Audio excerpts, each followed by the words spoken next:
Within yourself lies the power to awaken your greatness. It's a journey of cultivating a winner's mindset, a concept I've studied for decades, one that starts not with external factors, but with an internal shift.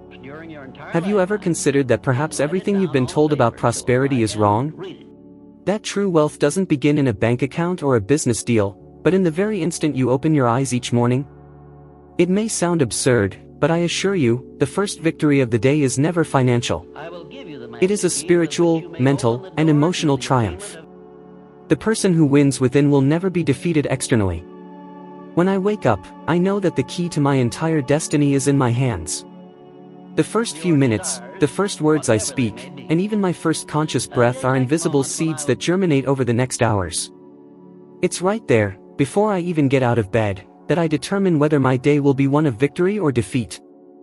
Most people don't realize this. They believe their success is defined by what happens outside of them, the market, the news, their bank balance, or the opinions of others. But my friend, the real battle begins in the mind, in the inner silence, and the result of that battle is projected onto everything we experience afterward. Notice how many people squander this sacred moment. They wake up, grab their phone, and dive into social media, comparisons, and news loaded with fear. Within seconds, they are prisoners of anxiety, believing that life is just a race to catch up. How many times have you woken up feeling like you're already late to breathe? And how did the rest of your day go? Hectic, unproductive, and full of distractions, wasn't it? This doesn't happen by chance. It's because you started the day without purpose, without aligning your heart, without setting your thoughts on the right track. I've experienced this emptiness myself. There were mornings when I woke up with my mind burdened by worries, facing debts and obstacles that seemed insurmountable. And I can tell you, on those days, even before I left the room, I had already lost the fight. Not because I lacked talent or opportunity, but because I let doubt occupy the place of faith. And when doubt enters through the door of the heart, prosperity escapes through the window of life. The great truth is that the first victory of the day is not about receiving good news but about becoming the good news. You are the one who needs to generate light for your own path. That's why I say, wake up with intention. Ask yourself, will I feed my mind with promises or with worries? Will I declare victory or accept defeat before I even try? How many times have you looked in the mirror in the morning and, instead of seeing a winner, only saw someone tired, beaten down, and overwhelmed? And how often did that determine the course of the next hours? Wisdom has already warned us. In the morning I will present myself to you and watch, Psalm 5, verse 3. Guarding your own mind is like fortifying a fortress. If you don't place sentinels at the gate of your thoughts, any invisible enemy can enter: fear, envy, doubt, and comparison. And when these enemies take up residence early in the day, they steal the peace that should be your greatest wealth. Now, imagine the opposite. Imagine waking up and, before anything else, taking a deep breath and giving thanks. Imagine starting your day by declaring, "This is the day that the Lord has made, I will rejoice and prosper in it." This isn't an empty mantra, it's an internal alignment. It's like adjusting the rudder of a ship before setting sail. If the rudder is on the right course, even amidst storms, you will reach your destination. And I'll go a step further. Science is now confirming what I have always taught. Recent studies show that the first thoughts of the day shape the neurological connections that support our mood, our choices, and even our productivity. In other words, how you wake up defines not only your energy but also your mental clarity and your ability to see opportunities. People who wake up focused on gratitude, faith, and purpose activate areas of the brain linked to creativity and resilience.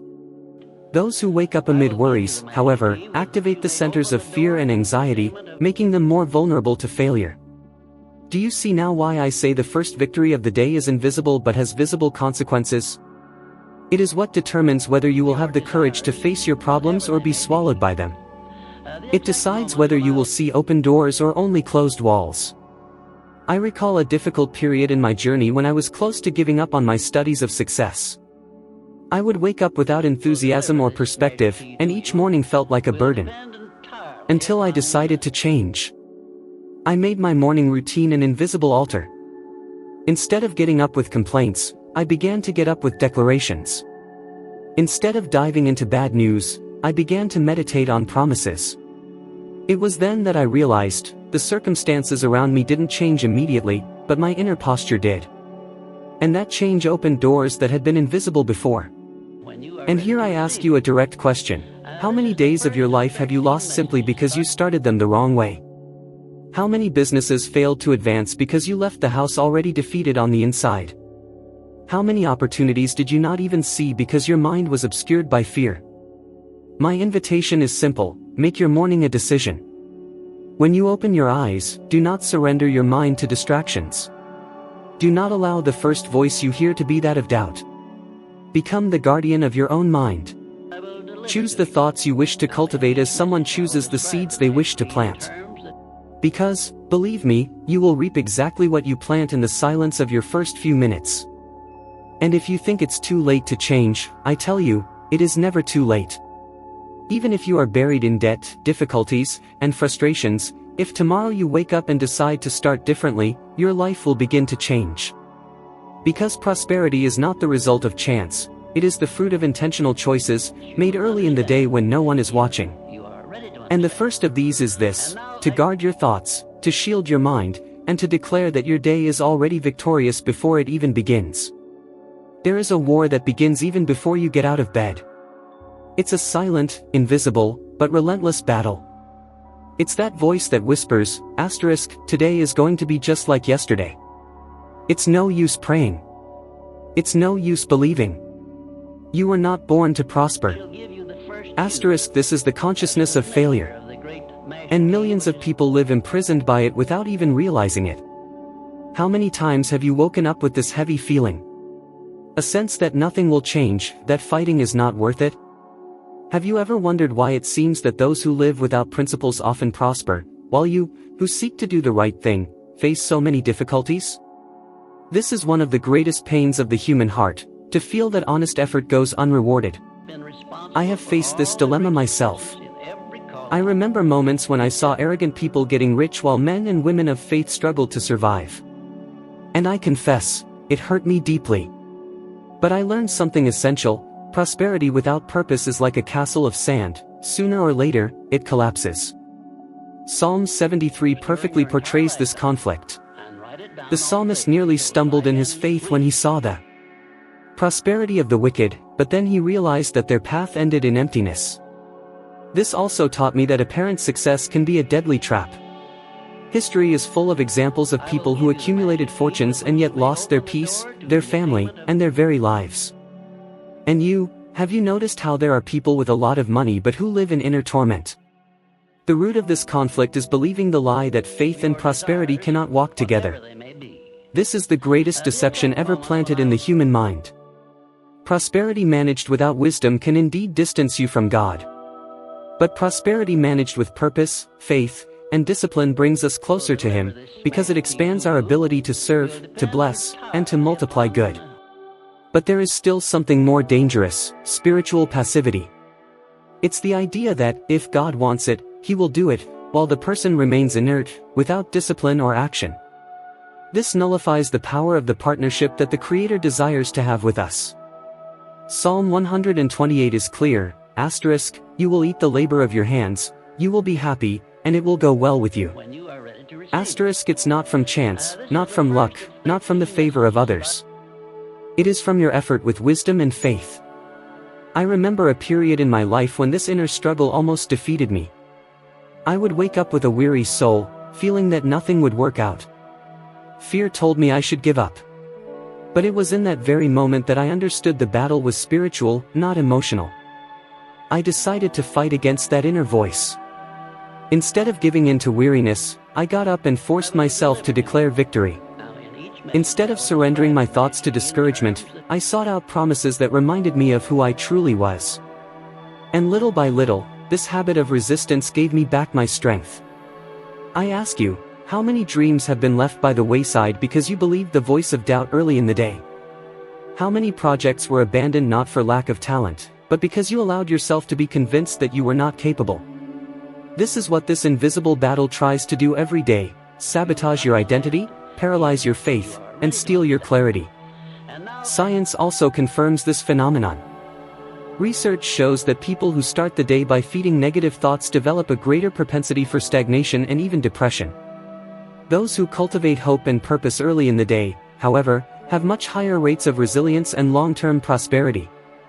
In other words, the conflict is real, but the decision to win begins within you. And here is the secret: prosperity is not the absence of difficulties, it is the inner fortitude to navigate through them. Every tear, every struggle, every apparent delay carries an invisible seed of growth. The problem is that when we don't understand this process, we stop planting and get used to living below what we were called to be. But this doesn't have to be your destiny. I affirm, the invisible conflict is not an enemy to be feared but an invitation to grow. Because when you decide, at the break of dawn, that your mind will be a territory of promises and not of doubts, you have already won the most important battle. And whoever wins within will inevitably win outside. There is an invisible law that governs all human achievement, and I discovered it after decades of study, observation, and, above all, personal experience. Every accomplishment begins with a burning desire, is sustained by an unshakable faith, and is only materialized through persistent action. This triad is not optional, it is non-negotiable. Think about it. How many of you have had a dream but gave up halfway because it seemed impossible? How many times did you believe you didn't have enough time, resources, support, and stopped before you truly tried? Have you ever wondered how many opportunities were wasted not because of a lack of ability, but because of a lack of persistence?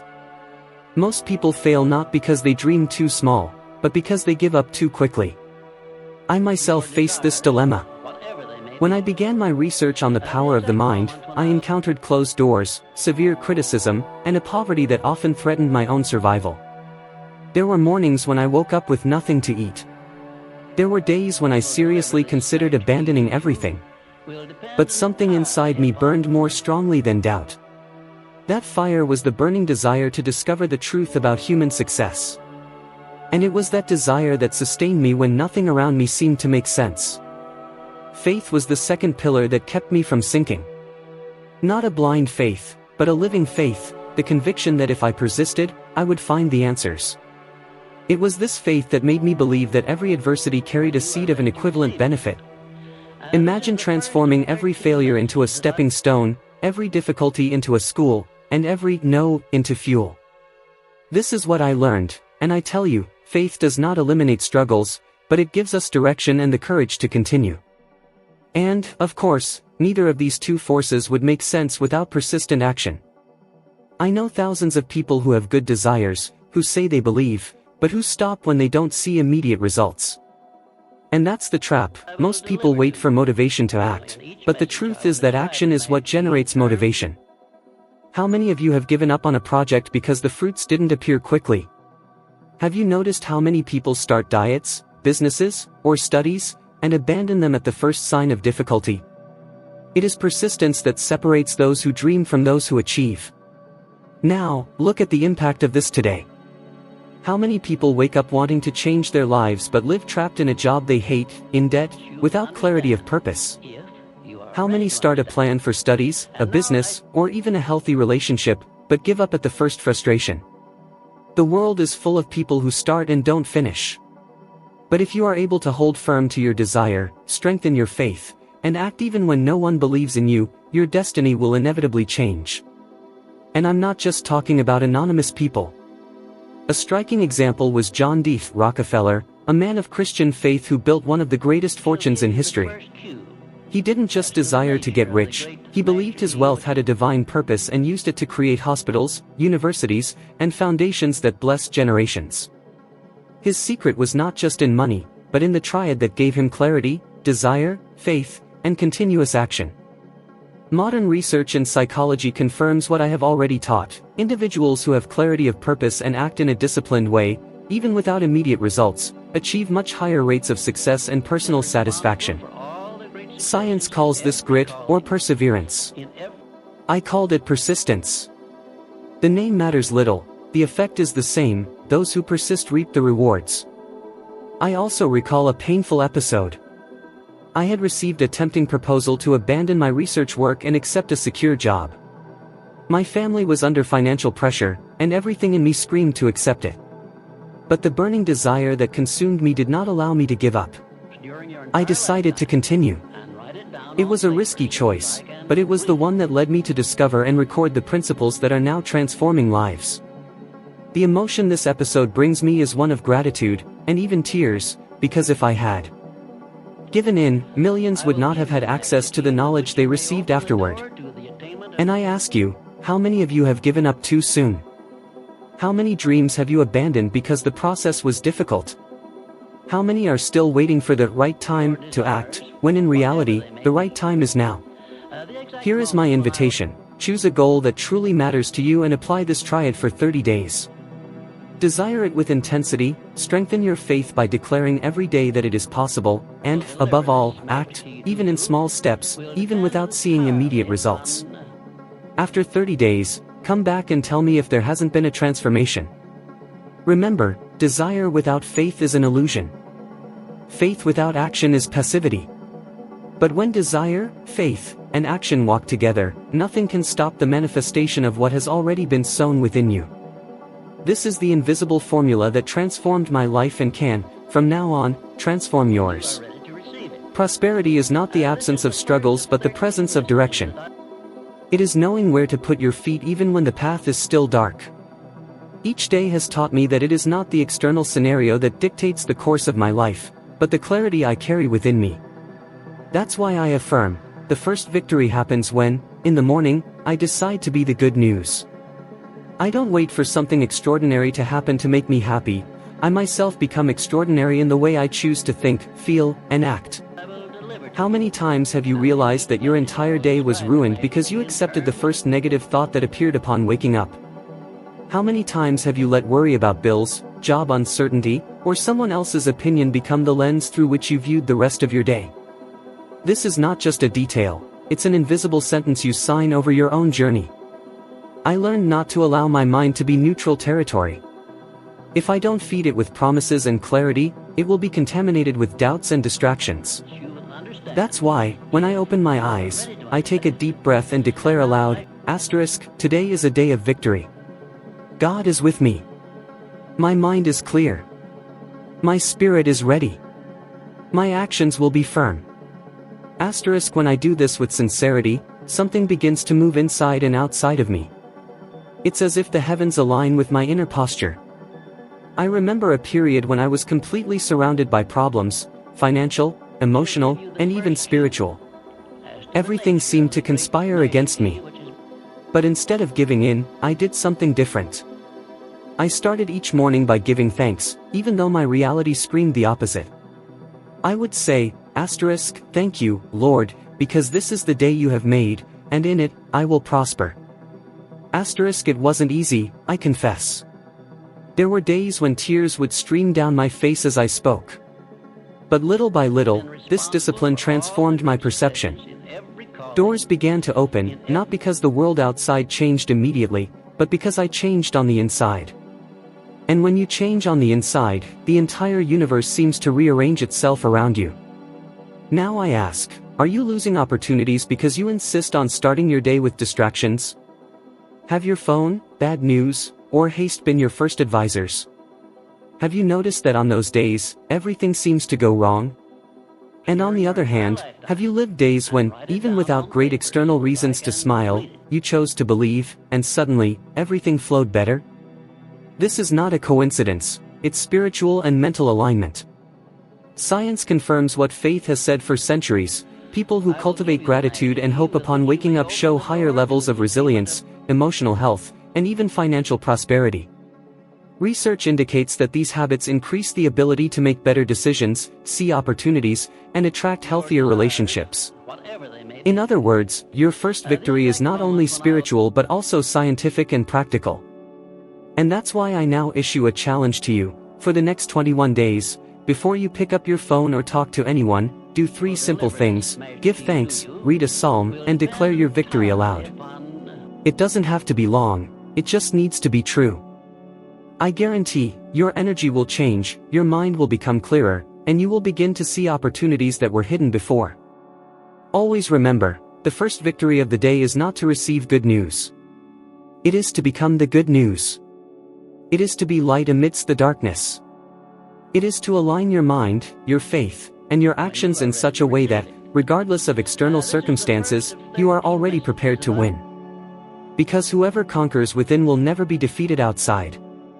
If there is one thing I want you to take away from everything I've shared here, it is simple and powerful. Your first victory happens on the inside, the instant you wake up and decide which voice will govern your day, the voice of fear or the voice of faith. When you choose to guard your thoughts early in the day, to give thanks, to declare victory, and to act with clarity, the rest of your life begins to align. This is the invisible key that separates those who merely survive from those who truly prosper. And if this has made sense to you, know that your journey doesn't end here. Right now, a new video is appearing on the screen where you will climb another step in your evolution of wisdom and become 1% better than you are now. I want to thank you for being with me so far and remind you that you can help this channel by clicking "Thanks," in addition to becoming part of our community through a subscription, with access to exclusive video priorities. I'll see you in the next video. Let's continue this walk together, because every new step is an opportunity for transformation. I'll see you there.